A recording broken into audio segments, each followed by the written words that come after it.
नमस्कार, मी डॉक्टर सुभाष राऊत।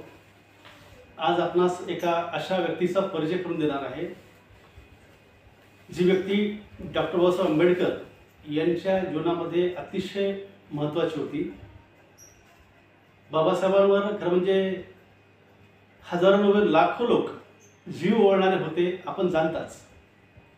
परंतु सर्व लोकांची नावं, त्यांचे कार्य, त्यांचे प्रसंग सांगणं आणि ध्यानात ठेवणं शक्य नाही। परंतु अशा काही व्यक्ती असतात की ज्यांना आपण दुर्लक्ष करूच शकत नाही, केलं पण नाही पाहिजे। त्या अनेक हजारो लाखो व्यक्तीपैकी एक व्यक्ती जो आहे, ज्याचा नामोल्लेख हा जाणीवपूर्वक आंबेडकरी समाजानं करणं आवश्यक आहे, त्या व्यक्तीचं नाव म्हणजे नवल भतेना, जे बाबासाहेबांचे अतिशय विश्वासू, जिवलग आणि प्राणप्रिय असे मित्र होते। ज्या मित्रामुळं बाबासाहेबांच्या आयुष्यातल्या अनेक अडचणी दूर झाल्या आणि बाबासाहेबांना आपला हक्काचा एक खांदा, ज्याच्यावर डोकं ठेवून आपलं सुखदुःख शेअर करता येईल असा तो खांदा होता, तो म्हणजे नवल भतेना। नवल भतेना हा तसा मुंबईमध्ये जन्मलेला एका सधन श्रीमंत कुटुंबातला मुलगा, जो पारसी समाजामधून येतो आणि बाबासाहेबांच्या अतिशय क्लोज असा त्यांचा तो मित्र। खरं म्हणजे नवल हा काही बाबासाहेबांचा लहानपणचा लंगोटिया वगैरे नव्हता। तर जेव्हा 1913 ते 16 या दरम्यान बडोद्याचे महाराज सयाजीराव गायकवाड यांनी भीमराव आंबेडकरांना अमेरिकेत म्हणजे कोलंबिया विद्यापीठात जाऊन MA अर्थशास्त्र आणि राज्यशास्त्र शिकण्यासाठी जी 3 वर्षाची शिष्यवृत्ती दिली होती, ती होती 25 रुपये महिना। आणि त्या 25 रुपये महिन्याप्रमाणे बाबासाहेबांना त्या कोलंबिया विद्यापीठात जाऊन शिक्षण घ्यायचं होतं। त्या ठिकाणी हा नवल भतेना भेटला आणि योगायोगाने नवल भतेना देखील कोलंबिया विद्यापीठातच रसायनशास्त्रामध्ये तो MSc करीत होता। आणि या दोघांचा परिचय झाला, भेट झाली आणि पाहता पाहता बाबासाहेबांच्या ज्ञानाने तो व्यापून गेला, बाबासाहेबांच्या प्रामाणिकपणाने तो व्यापून गेला, बाबासाहेबांच्या एकंदरीतच झपाटलेल्या म्हणजे ज्ञानासाठी झपाटलेल्या व्यक्तीनं हा नवल जो आहे तो भारावून गेला आणि बाबासाहेब तो प्रेमातच पडला।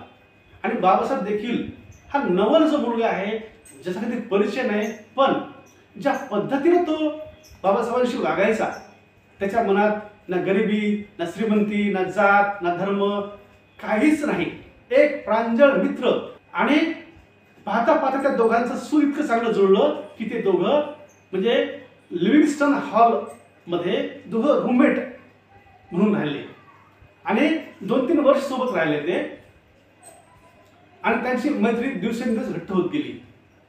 आता बाबासाहेबांचा जो श्वास आहे, तो आपण जाणताच की या देशामधला जो जातीवाद आहे किंवा ज्या अनेक गोष्टी आहेत ज्याच्यामुळं देशातल्या बहुसंख्य लोकांचं जगणं मुश्किल झालंय, त्याचं सोल्युशन काय आहे, कोणत्या शास्त्रामध्ये आहे, ते ज्ञान आपण उपसलं पाहिजे, यासाठी बाबासाहेब आंबेडकर आयुष्यभर झटले।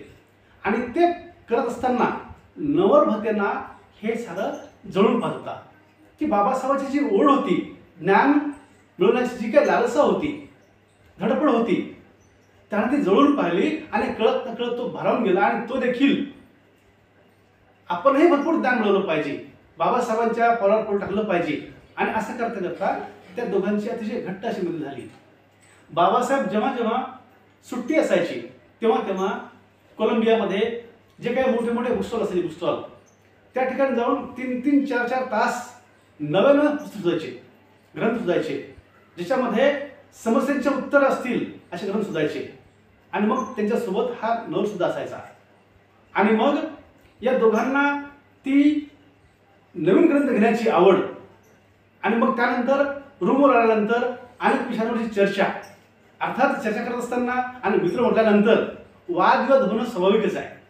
नवल आणि बाबासाहेबमध्ये अनेक वेळा वाद व्हायचे, पण वाद हे मैत्रीपूर्ण असायचे। त्याने कधीच हे वाद वैयक्तिक स्तरावर घेतले नाही। नवल तसा काँग्रेसचा कट्टर समर्थक, महात्मा गांधींचा कट्टर समर्थक, आणि त्यामुळं तो स्वाभाविकपणानं काँग्रेसच्या बाजूने बोलायचा. पण बाबासाहेब हे सामाजिक बाजूने बोलायचे, राजकीय बाजूने बोलायचे, आणि त्या दोघांमध्ये बऱ्याच वेळेला विचारमंथन व्हायचं. आणि असं करता करता शेवटी तासनतास चर्चा झाल्यानंतर शेवटी दोघं लहान मोठे वाद तेव्हा दिसून जायचे आणि एक वेळेला गळ भेटून पुन्हा जैसे थे. थोडक्यात काय तर नवल आणि बाबासाहेब आंबेडकर यांची घट्ट मैत्री अमेरिकेतल्या कोलंबिया विद्यापीठात झालेली होती. आणि मग साधारणतः 3 वर्षे बाबासाहेबांना सयाजीरावांनी दिलेली शिष्यवृत्ती संपत आली होती. आणि बाबासाहेबांनी आपला PhDचा प्रबंध कोलंबिया विद्यापीठात सादर केला. आणि तेवढं थांबलं नाही ते, त्यांची ज्ञानाची भूक अजून वाढत गेली. त्यांना वाटलं की अर्थशास्त्र या विषयामध्ये अजून ज्ञान संपादन केलं पाहिजे. तर ते अमेरिकेवरून भारतात वापस येण्याऐवजी ते लंडनला गेले, कारण त्या ठिकाणी लंडन स्कूल ऑफ इकॉनॉमिक्स या ठिकाणी आपण पुढचं शिक्षण घेतलं पाहिजे असं त्यांना वाटत होतं. आणि ते सरळ अमेरिकेहून इंग्लंडला गेले, त्या ठिकाणी लंडन स्कूलमध्ये ॲडमिशन घेतलं. काही दिवस त्या ठिकाणी राहिले ते, पण प्रश्न पैशाचा होता. सयाजीरावांची शिष्यवृत्ती बंद झालेली होती, 3 वर्ष संपलेले होते. मग करायचं काय? नाविलाजानं बाबासाहेब आंबेडकरांना लंडन स्कूल ऑफ इकॉनॉमिक्स मधून भारतात परत यावं लागलं. हा काळ साधारणतः 1916च्या नंतरचा होता. आणि मग भारतात आल्यानंतर ठरलं काय होतं, सयाजीरावांनी शिष्यवृत्ती का दिली होती की अमेरिकेतलं शिक्षण झाल्यानंतर आमच्या संस्थानामध्ये येऊन नोकरी करायची. बाबासाहेबांना शब्द पाळणं गरजेचं होतं. बाबासाहेब ठरल्यानुसार भारतात आले. खरं त्यांची इच्छा, त्यांचं मन हे सारं इंग्लंडलाच होतं, पण पैशाअभावी वापस आलेले होते ते. मग भारतात आल्यानंतर बडोदा संस्थानामध्ये जाऊन नोकरी करावी, सयाजीरावांना दिलेला शब्द पाळावा म्हणून ते गेले देखील. पण आपण सर्व जाणताच की बडोद्यामध्ये गेल्यानंतर त्या ठिकाणी त्यांना चपराशी दोन फाईल फेकायचे, माठातलं पाणी पिऊ द्यायचे नाहीत. त्याही उपर जाऊन ज्या ठिकाणी ते राहत होते त्या ठिकाणी त्यांना अस्पृश्य म्हणून राहायला घर मिळत नव्हतं. बाबासाहेब एका पारशी घरात राहिले. जेव्हा त्या लोकांना कळलं की हा अस्पृश्य आहे, त्या लोकांनी बाबासाहेबांचं सारं सामान काढून फेकलं. आणि बाबासाहेब नाविलाजानं बेटाकुटीला येऊन सयाजीरावांना हा सारा प्रसंग सांगतात, सारे हकीकत सांगतात आणि माफी मागून ते परत मुंबईला येतात. आता मुंबईत आल्यानंतर बाबासाहेबांची जे आर्थिक स्रोत जे आहेत ते कोणतेच नव्हते, कारण त्यांचे वडील असताना त्यांना पेन्शन मिळायची. आता ते वडील वारलेले असल्यामुळं पेन्शन बंद आहे. मग कुटुंबाचा खर्च कसा चालवायचा? बाबासाहेबांना मोठा प्रश्न होता. आणि बाबासाहेबांना नोकरी पण नव्हती. अशा वेळेला हा जो नवल भतेना आहे त्याचा मित्र, तो जाणून होता की बाबासाहेब प्रचंड ज्ञानी माणूस आहे, पण बाबासाहेबांकडे आर्थिक विवंचना आहे. त्याने काय करावं? तो पारसी असल्यामुळं त्यांनी त्या पारसी समाजामधले जे काही श्रीमंत लोक आहेत त्यातल्या 2 लोकांना त्यांनी जाऊन भेटून समजावून सांगितलं की आपल्याकडे एक अतिशय टॅलेंटेड असा मुलगा आहे जो अमेरिकेहून शिकून आलेला आहे, तर तो तुमच्या मुलाचं ट्युशन घेऊ शकतो. तर अशा 2 ट्युशन्स शिकवण्या नवल भतेनांनी पारसी समाजातल्या 2 मोठ्या श्रीमंत लोकांच्या बाबासाहेबांना मिळवून दिल्या. आणि साधारणतः 50 रुपये महिना बाबासाहेबांना उत्पन्न मिळू लागलं. आता 50 रुपये ही वसुलीची आहे, साधारणतः 1917ची. त्यावेळेला 50 रुपये जरी असले तरी चरितार्थ चालायचा, कुटुंब चालायचं. आणि बाबासाहेबांची ओढ खाण्यापिण्याकडे नव्हतीच, तर इंग्लंडला कसं जायचं ही होती. मग त्याच दरम्यान हा नवल भतेना जो आहे तो बाबासाहेबांनी काय करावं हा सारखा विचार करत होता. मग त्याने काय केलं, मुंबईमध्ये जे सिडनहॅम कॉलेज आहे, सिडनहॅम कॉलेजची स्थापना 1913ची आहे. त्यावेळच्या गव्हर्नरच्या नावाने ते कॉलेज ओपन झालेलं आहे. तर त्या सिडनहॅम कॉलेजच्या ट्रस्टींना हा नवल भतेना भेटला, कारण हा श्रीमंत माणूस, मोठ्या लोकांची पोच, जवळीकता, त्यामुळं हा सिडनहॅम कॉलेजच्या ट्रस्टींना भेटला आणि त्यांना सांगितलं की अमेरिकेमध्ये कोलंबिया विद्यापीठात अर्थशास्त्र विषयात पारंगत असणारा PhDचा प्रबंध सादर केलेला एक अतिशय टॅलेंटेड मुलगा आपल्याकडे आहे, ज्याला आपण प्राध्यापक म्हणून या महाविद्यालयाला संधी द्यावी. आणि अगदी त्वरित सिडनम कॉलेजच्या ट्रस्टीने बाबासाहेबांना त्या ठिकाणी लेक्चररशिपसाठी संधी दिली आणि 450 रुपये महिना वेतन ठरलं. बाबासाहेबांच्या आयुष्यामध्ये ही गोष्ट म्हणजे पडतीच्या काळामधली ज्या नवभजनाने मदत म्हणून केली त्याचा आधार बसवला झाला. खरं म्हणजे बाबासाहेब खूप ज्ञानी होते, पण कसं असतं वेळ सर्व काळ सारखी नसते. ही वेळ जरा आर्थिकदृष्ट्या चंचलीच होती आणि अशा वेळेला बाबासाहेबांना त्या महाविद्यालयामध्ये लेक्चररशिप मिळाली. 450 रुपये महिना वेतन मिळालं. बाबासाहेबांनी काय करावं? बाबासाहेबांनी 450 पैकी 350 रुपये त्यातले बचत केले आणि ते 350 रुपये नवल भजनाकडे जमा केले. का तर हे पैसे जमा करूनच त्यांना लंडनला जायचं होतं आणि फक्त 100 रुपयामध्ये त्यांनी आपला चरितार्थ चालवला. आणि मग अशा 2 वर्षापर्यंत बाबासाहेबांनी प्रत्येक महिन्याला 350 रुपये प्रमाणे ही रक्कम जमा केली. साधारणतः 2000 आसपास जमा झालेली होती ती. आणि हे करत असताना शिकवत असताना त्यांना जे अनुभव आले की मी एवढा ज्ञानी माणूस, पण या ठिकाणचे मुलं किंवा हे वातावरण जे आहे ते माझी जात म्हणून पाहत आहेत. म्हणजे या ठिकाणी ज्ञानाला किंमत नाही, किंमत आहे त्या जन्माला, जातीला, धर्माला. आणि म्हणून बाबासाहेबांच्या डोक्यात जो काही संघर्ष होता तो अधिकच पेटला. आणि बाबासाहेबांना वाटलं मला शिक्षण तर घ्यायचंच आहे, पण घेत असताना माझं अल्टिमेट एम काय असणार आहे ते या देशामधलं दारिद्र्य, जातीवाद हा कमी झाला पाहिजे, संपला पाहिजे. मग माझं म्हणणं जे आहे, माझं ज्ञान जे आहे हे माझ्या लोकांपर्यंत पोहोचत असेल तर मी काय करावं? तर बाबासाहेबांनी काय केलं की त्या 31 जानेवारी 1920 ला मूकनायक नावाचं पाक्षिक काढलं. आता हे पाक्षिक काढणं चालवणं सोपी गोष्ट नव्हती, परंतु नवल भतेनासारखा एक विश्वासू मित्र, सच्चा मित्र हरिदार शोध होता.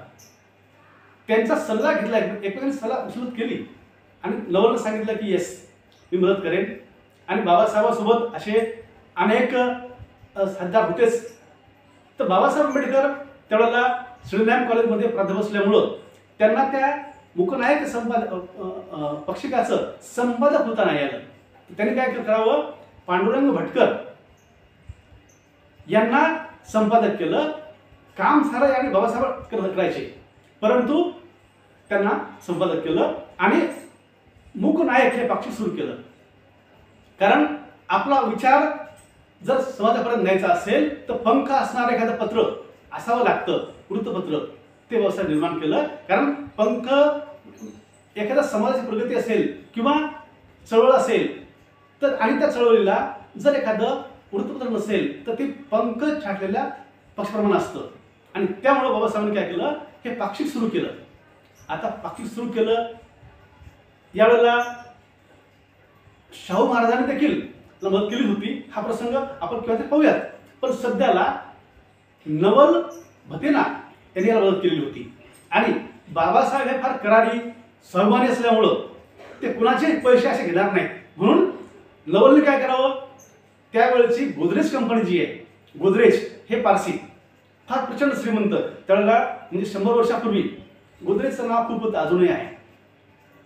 नवल भतेना गोदरेजच्या मालकाला भेटला, त्याचे ते नाते होते आणि भेटून त्या गोदरेजची एक जाहिरात या मूकनायकावर दिली, म्हणजे जेणेकरून जाहिरातीचे पैसे मिळतील आणि बाबासाहेबाला हातभार लागेल. आता खरं म्हणजे बाबासाहेब स्वभाव पाहता नवलला वाटलं की हे कोण पैसे घेणार नाहीत, पण जाहिरात घेतील. आणि त्या गोदरेजच्या मालकाचं देखील आपण मोठेपण मान्य केलं पाहिजे. कारण ज्या वेळेला अस्पृश्य समाजामधला आवाज निघल्याबरोबर तो दाबून टाकला जायचा, अशा वृत्तपत्राला गोदरेज सारख्यांनी सहकार्य करावं, जाहिरात द्यावी ही मोठी गोष्ट होती. आणि त्यामुळं हे वृत्तपत्र चाललं. आणि मग साधारणतः 1920 नंतर बाबासाहेबांना म्हणजे 1-2 वर्ष नोकरी केल्यानंतर 2,000 रुपये वाजता जमले होते. आणि बाबासाहेबांना बेचैनी होती, मला लंडनला गेलं पाहिजे. पण पैशाचं करायचं काय, ही समस्या ते वारंवार नवल चर्चा करायचेच. नवल किती जमा झाले पैसे, इतके जमा झाले, आधी जमा झाले, इतके जमा झाले, ती त्यांची चर्चा व्हायची. नवलला कळत होतं की बाबासाहेबांची भूक जी आहे ती या ठिकाणी शिरणारच नाही, त्याला लढायला गेलंच पाहिजे. मग नवल हा घरचा श्रीमंत होता, त्याचे संबंध देखील फार मोठ्या लोकांशी होते. त्यांनी काय करावं, स्वतःचे 5,000 रुपये बाबासाहेबांना दिले असते, घेतले नसते. तो म्हणाला, बाबासाहेब हे मी तुला लोन म्हणून देतोय 5,000 रुपये, आणि ते पण एका वजन चिठ्ठीवर, जेणेकरून बाबासाहेबांना व्यवहार वाटावा. आणि मग त्याने ते 5,000 रुपये बाबासाहेबांना देऊ केले लोन म्हणून. मित्रांनो, 5,000 रुपये त्यावेळचे 100 वर्षापूर्वीचे 1920चे, त्याची किंमत आज आपण जर AIच्या मदतीने जर काढली ना, साधारणतः ती होते 20 लाख रुपये. कल्पना करा, जो नवल भतेना ना नात्यातला, ना गोत्यातला, ना कुणी कुठला, काहीच नाही, फक्त मित्र, पण सच्चा मित्र. त्या सच्च्या मित्रांनी 5,000 रुपयांची मदत केली आणि बाबासाहेब त्वरित लंडनला त्यांच्या जवळचे पैसे आणि ते दोन मिळून लंडनला गेले. आणि मग त्यांनी ते पुढे शिक्षण घेतलं. आता बाबासाहेब लंडनला आहेत, नवल भतेना भारतामध्ये मुंबईत आहे. पण बाबासाहेबांचा आणि नवलचा पत्रव्यवहार, संपर्क, वैचारिक देवाणघेवाण हे कायम सुरूच असणार आहे. आणि मग ज्या वेळेला काही वेळेला की मातारामावर काही संकट आलं, फार दुःखाचा प्रसंग आला, वाईट प्रसंग आला, तर बाबासाहेबांच्या पत्रावरून ते मातारामाला देखील लहान मोठी मदत करायची. आणि मुंबईमध्ये नवल भतेनाचे व्यवसाय होतेच, त्यात त्यांनी स्टॉक एक्सचेंजचा देखील, म्हणजे बाबासाहेबांचा आणि त्यांचा जेव्हा विचार झाला होता की आपण एक शेअर मार्केट सुरू करूयात म्हणून, पण बाबासाहेब मुंबईत थांबले नाही, ते लंडनला गेले. मग नवलनी सुरू केलं स्टॉक एक्सचेंज. काही महिने ते चाललं ते, पण चालल्यानंतर या स्टॉक एक्सचेंजमध्ये नवलला नुकसान झालं. त्याने ते बसायला कळवलं की बाबासाहेब असं झालेलं आहे की मला ह्याच्यात खूप नुकसान झालेलं आहे. बाबासाहेब म्हणाले, ठीक आहे, एक काम करतो, सध्याला हे स्टॉक एक्सचेंजचा व्यवसाय तो बंद कर. म्हणजे एखाद्याला व्यवसाय बंद कर असं म्हणण्यात आलेला असतो जो सच्चा मित्र आहे त्यांनाच. बाबासाहेबांनी म्हटलं आणि नवलनं ते बंद केलं. कारण बाबासाहेब अर्थशास्त्रातले फार निपुण तज्ज्ञ असे होते आणि त्यामुळे त्यांना कळलं होतं की बंद केलं पाहिजे. आणि नवलनी काही विचार न करता लगेच ते बंद केलं. त्यांनी बाकीचे खूप व्यवसाय केले. एकंदरीत काय, बाबासाहेब आंबेडकर आणि नवल यांच्यातला जो वैचारिक मॅच्युअरपणा जो आहे, परिपक्वपणा जो आहे, तो वाखाणण्यासारखा आहे की कधीच बाबासाहेबांच्या मनात नवलविषयी शंका किंवा हा पारशी आहे, मला पारशी लोकांनी त्रास दिला होता, हा भाव कधीच आला नाही. किंवा नवलच्या मनात हा अस्पृश्य आहे, हा गरीब आहे, त्याला मी वारंवार मदत करतोय, हा भाव कधीच आला नाही. हे ग्रेटनेस त्यांच्या दोघांच्या विचारांचं आहे, वैचारिक बांधिलकीचं आहे. आणि त्यामुळं 1920 नंतर जेव्हा बाबासाहेब इंग्लंडमध्ये आहेत, त्या ठिकाणी त्यांचा तो छंद की सुट्टी असेल तर मोठ्या मोठ्या पुस्तकालयात जायचं, दुकानावर जायचं, नवीन ग्रंथ शोधायचे, विकत घ्यायचे, भले पोटाला चिमटा घ्यायचा पण पुस्तक मात्र विकत घ्यायचे. आणि मग ते पुस्तक विकत घेऊन जमा करायचे. आणि मग एकदा बाबासाहेबांनी खूप मोठे पुस्तक विकत घेतले आणि एका जहाजामध्ये टाकून ते मुंबईला पाठवले. आणि ते रिसिव्ह करायला सांगावं नवलला, नवल मी पुस्तक पाठवले, तू ते जमा करून घे. म्हणजे इतका हक्क, इतकी जवळीकता, इतकी आपलेपण. मित्रांनो, हे झालं बाबासाहेब लंडनला असताना आणि नवल भारतामध्ये मुंबईत असताना त्यांचा पत्रव्यवहार, त्यांचं संभाषण. काळ गेल्यानंतर 1932चा काळ आहे की ज्यावेळेला महात्मा गांधी हे पुणे कराराविरुद्ध आमरण उपोषण करत होते. आमरण उपोषण. आता खरं म्हणजे महात्मा गांधी त्यावेळचे म्हणजे या देशातले सर्व, त्यांनी बोलावं आणि देश हलावा एवढे पॉवरफुल नेते. ते बाबासाहेबांच्या पुणे कराराविरुद्ध उपोषणाला बसले होते. आता डायरेक्ट लढाई पुढे होती बाबासाहेब आंबेडकर आणि महात्मा गांधी. महात्मा गांधीच्या बाजूने सारा देश होता, बाबासाहेब एकटे होते. मग अशा वेळेला 4 दिवस गेले, 8 दिवस गेले, 15 दिवस गेले आणि उपोषण फार तीव्र होत होतं. महात्मा गांधी तब्येत खालवत होती. मग नवल भतेना जो आहे बाबासाहेबांचा मित्र, हे लोकांना माहिती होतं. तर या नवल भतेनावर, आणि नवल विशेषतः नवल हा महात्मा गांधींचा फार चाहता होता, कट्टर समर्थक होता.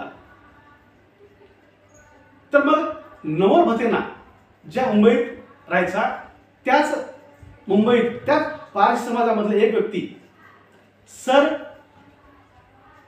दिनशा वाच्छा हे 1901 चे काँग्रेसचे अध्यक्ष होते. ज्या सर दिनशा वाच्छांची भेट अमेरिकेमध्ये या नवल भटेना यांनी बाबासाहेबांशी करून दिलेली होती आणि त्यांचा परिचय झालेला होता. तर हे सगळे काँग्रेसचे होते आणि त्या अनुषंगानं नवल भतेनावर काही काँग्रेसी लोक की नवल तू बाबासाहेबांना जा समजावून सांग, थोडंसं माघार घ्या, म्हणून महात्मा गांधींचा जीव धोक्यात आहे, तुम्ही माघार घ्या असं समजाव. आता नवल भतेना हा इतका परिपक्व होता की नवल भतेनाने थोडंही मनाला विचलित न होऊ देता त्यांना शांत संयमानं सांगितलं, हे बघा मी काँग्रेसचा कट्टर समर्थक आहे, महात्मा गांधींचा जीव मला माझ्या जीवापेक्षा प्रिय आहे, हे मान्य मला, परंतु बाबासाहेब आंबेडकर आणि माझी मैत्री खाजगी आहे. त्यांच्या खाजगी जीवनाशी मी काय बोलेल, परंतु ही जी गोष्ट आहे हे मला स्पष्ट कल्पना आहे, बाबासाहेब आंबेडकर जो काही हा संघर्ष करत आहेत, तो संघर्ष हा त्यांच्यासाठी नाही आहे, तो आहे त्यांच्या समाजाच्या हक्कासाठी. आणि बाबासाहेबचा जो श्वास आहे, रोजचा श्वास, हा श्वास ते घेतात त्यांच्या लोकांना न्याय मिळवून देण्यासाठी. आणि अशा वेळेला मी बाबासाहेबांना माघार घ्या म्हणणं की मला शोभणार नाही, ते ऐकणार पण नाही, मी म्हणणार पण नाही. म्हणजे या लोकांचं म्हणणं नवलनी अगदी नम्रपणानं नाकारलं की माफ करा, मी हे करू शकत नाही, कारण बाबासाहेबांच्या या सामाजिक चळवळीमध्ये, या लढाईमध्ये मी हस्तक्षेप करू शकत नाही. आमची मैत्री जी आहे ती खाजगी स्वरूपाची आहे आणि ती वैयक्तिक स्वरूपाची आहे, त्यामुळं माफ करा. म्हणजे खरं म्हणजे नवल भतेनाला मध्यस्थी करून आंतरराष्ट्रीय स्तरावर क्रेडिट मिळवत आलं असतं, मोठं मिळवत आलं असतं, मोठं नेता होता आलं असतं, पण नाही. याला म्हणतात मैत्री. बाबासाहेबांनी त्यांनी एक शब्दाने म्हटलं नाही, याला म्हणतात मैत्री. आणि मग त्यानंतर आपण सर्व जाणताच की बाबासाहेब ब्रिटिश गव्हर्नमेंटमध्ये 2 वेळेला केंद्रीय मंत्री राहिलेले. बाबासाहेब दिल्लीला असताना, मंत्री असताना अनेक वेळेला महाराष्ट्रात यायचे. आल्यानंतर त्यांच्या पीएच्या माध्यमातून नवलला बोलवून पाठवायची आणि नवल आणि त्यांची भेट ही फार एक आपुलकीनं, जवळीकतेनं वेळात वेळ काढून व्हायची. म्हणजे नवलला कधी या गोष्टीचं आपण हे या गोष्टीविषयी नवलला कधी असं काय म्हणतात आपण त्याला एक स्वार्थ बनत आला नाही की बा माझा मित्र हा केंद्रीय मंत्री आहे, ब्रिटिश गव्हर्नमेंटमध्ये आहे, असं कधी त्यांना वाटलं नाही. ते गेलेही असतील एका मंत्र्याला भेटायला तर मित्र म्हणून, बाबासाहेब जरी त्यांना भेटले असतील तर मित्र म्हणून. म्हणजे मी खूप मोठा माणूस झालो, नवल खूप छोटा आहे, असं बिलकुल नाही. यांच्या दोघांमध्ये जी खासियत आहे तीच आहे. बाबासाहेब गरीब असताना नवलने कधी श्रीमंत दाखवलं नाही, बाबासाहेब मंत्री असताना बाबासाहेब कधी मंत्रीपद दाखवलं नाही. त्यांच्यामध्ये साधा सरळपणा जो आहे तो कायम राहिला.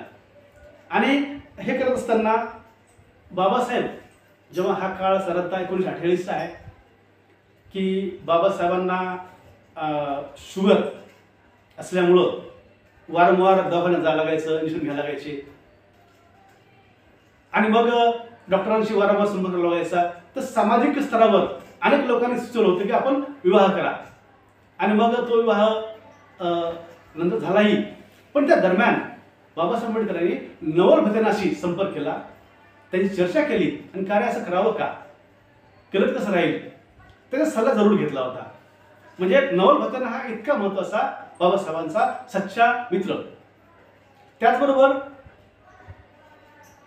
बाबासाहेब आंबेडकर म्हणायचे हे बघ नवल, माझं जीवन मला माहिती आहे खूप संघर्षमय आहे. मी खूप गरिबी पाहिलेली आहे. मी जेवढी गरिबी पाहिली ना ती कोणी पाहिलं नसेल. आणि त्यामुळं मला असं वाटतं की माझा शेवटचा श्वास देखील जो ना या गरीब लोकांच्या, अस्पृश्यांच्या, दलितांच्या, मागासवर्गीयांच्या भल्यासाठी झाला पाहिजे, देशासाठी झाला पाहिजे. आणि त्यामुळं माझं वैयक्तिक आयुष्य उरलंच नाही रे. म्हणून मी तुला म्हणतोय, तू माझं एक काम करशील. माझा मुलगा जो आहे यशवंत, तो आणि पुतण्या मुकुंद, ह्यांच्याकडे मला फार असं जळून लक्ष देता आलं नाही. तू एक काम करशील, ते माझे मुलं आहे, पुतण्या मुलगा आहे, त्याला तू व्यवसायामध्ये कुठेतरी सामावून घे. कारण त्यांना त्यांच्याच मेहनतीचं उत्पन्न मिळालं पाहिजे. मी तर काही त्यांना कमवून असं देणार नाही की जेणेकरून ते ऐकून खातील. तो माझा स्वभाव नाही, त्यांनी तसं व्हावं अशी माझी इच्छा पण नाही. पण त्यांना तू व्यवसायामध्ये उभं राहायला मदत कर. हे बाबासाहेबांचं ऐकल्यानंतर नवल हा बाबासाहेबांचा प्रत्येक शब्द हा प्रमाण म्हणायचा. आणि मित्रांनी सांगितलं ना संपला विषय. नवलनी यशवंत आणि मुकुंद यांना मुंबईमध्ये लॉन्ड्रीच्या व्यवसायामध्ये भागीदारी म्हणून दिली होती. काही दिवस काही महिने चाललं ते, त्यातून त्यांना उत्पन्न मिळू लागलं. परंतु का माहीत, माशी पडून शिकली माहीत नाही, परंतु त्या लॉन्ड्रीच्या व्यवसायामध्ये जी भागीदारी दिली होती ती फार काळ टिकली नाही आणि तो व्यवसाय बंद झाला. त्यानंतर नवलनी याला सिमेंटचा कारखाना काढण्यासाठी मदत केलेली होती. त्यानंतर ही जी प्रिंटिंग प्रेस आहे त्यात देखील नवलनी याने मदत केलेली होती. आणि बाबासाहेबांच्या म्हणण्यानुसार खरं म्हणजे बाबासाहेबांनी कधीही नवलकडनं घेतलेले पैसे ठेवून घेतले नाही. त्याची पायी बाबासाहेबांनी वापस केली. आणि तोच तर प्रांजळपणा आहे, तोच तर एक ट्रान्सपरंटपणा आहे आणि मैत्रीची खासियत आहे. पण बाबासाहेब आणि नवल हे दोघं एकमेकांच्या शब्दाला इतकी किंमत द्यायचे की खूपच. त्यांच्या आयुष्यामध्ये असे अनेक प्रसंग आहेत. त्यातला एक प्रसंग सांगतो. बाबासाहेबांच्या महापरिनिर्वाणाच्या 2 महिन्या अगोदर बाबासाहेब जेव्हा मुंबईत आले होते त्यावेळेला बाबासाहेब आंबेडकरांनी स्पेशली नवलला बोलवून पाठवलं आणि राजगृहावर नवलला बोलवून घेतलं, दरवाजा बंद केला आणि 3 तासाहून अधिक काळ फक्त बाबासाहेब आंबेडकर आणि नवल भोतेना हे दोघं एकमेकाशी गप्पागोष्टी करत होते. गप्पागोष्टी काय, बाबासाहेबांना मला वाटतं हे याचा अंदाज आला असावा की आपलं आता आयुष्य फार उरलं नाही आणि म्हणून बाबासाहेबांनी आपल्या जीवनातला सच्चा जो मित्र आहे, ज्याचा खांदा आपल्या हक्काचा आहे, त्याच्या खांद्यावर आपण आपलं डोकं ठेवून आपलं सुख दुःख शेअर करू शकतो, त्या नवलला त्यांनी बोलवलं आणि 3 तासाहून अधिक काळ त्यांनी चर्चा केली. बाबासाहेबांनी संपूर्ण आयुष्यात जो काही खडतर प्रवास केला त्याची उजळणी केली आणि नवलशी सर्व काही शेअर केलं, सुख दुःखाच्या गोष्टी शेअर केल्या. नवलने देखील तितक्याच प्रांजळपणानं बाबासाहेबांचं सुख दुःख ऐकून घेतलं, आपलंही सांगितलं. बोलता बोलता बाबासाहेब म्हणायचे, मला असं वाटतंय की मी काही शैक्षणिक संस्था काढल्या आहेत, परंतु यात भर म्हणून तांत्रिक संस्था देखील काढल्या पाहिजे. कारण तांत्रिक शिक्षणाशिवाय आपल्या समाजाचं भलं होणार नाही. पण नवल, मला वाटतं तू काय कर, पीपल्स सोसायटी जी आहे ती, त्यात थोडंसं लक्ष घाल आणि तांत्रिक संस्था जी काढायची त्यात जरा लक्ष घाल. आता मला जरा तब्येत जरा होत नाही, पण तर तू लक्ष घाल जरा. कारण माझ्या समाजाला वर आणत असेल तर ह्या गोष्टी केल्या पाहिजे. आणि तुझ्या सारखा सच्चा मित्र दुसरा कोण आहे, त्यामुळं तू यात लक्ष घाल. नवलने सारं ऐकून घेतलं, परंतु नवल 2 महिन्यानंतर बाबासाहेब वारले. परंतु बाबासाहेब वारल्यानंतर नवलने कधीही त्या सोसायटीमध्ये हस्तक्षेप केला नाही. असं कधीही म्हटलं नाही की बाबासाहेब मला असं म्हटलं होतं, कधीच नाही. त्याने फक्त बसून ऐकून घेतलं आणि कुठल्याही संस्थेमध्ये कधी हस्तक्षेप केला नाही. त्यांनी फक्त आणि फक्त प्रांजळपणानं जपली ती मैत्रीच. म्हणजे खरंच म्हणजे बाबासाहेबांच्या माध्यमातून नवल भोतेनाला अनेक गोष्टीचा फायदा करून घेतला असता ते मंत्री असताना, पण नाही, कधीच नाही. ना बाबासाहेबांनी कधी नवलचा गैरफायदा घेतला, ना नवलने कधी बाबासाहेबांचा गैरफायदा घेतला. फक्त एकमेकांना सच्ची साथ, सच्चा आधार दिला. खरी मैत्री निभवली आणि त्यामुळं आपण एकेकाळी ज्या बडोद्यामध्ये ज्या पारशी समाजाने बाबासाहेब आंबेडकरांना घरातून बाहेर काढलं होतं, त्याच पारशी समाजाच्या नवल भतेरासारख्या एका मित्रानं बाबासाहेबांना आयुष्यभर अतिशय प्रामाणिकपणानं गरीब श्रीमंती जात धर्म काही न पळता जी साथ दिली, त्या साथीला तोडच नाही हो. आणि त्यामुळंच आंबेडकरी समाजाने या नवल भतेरासारख्या पारशी मित्राचं करावं तेवढं कौतुक आहे, कौतुक थोडं कमी आहे. आणि म्हणून मी एवढंच म्हणेल की मित्र आणि मैत्री असावी तर ही अशी डॉक्टर बाबासाहेब आंबेडकर आणि नवल भतेरासारखी. नमस्कार.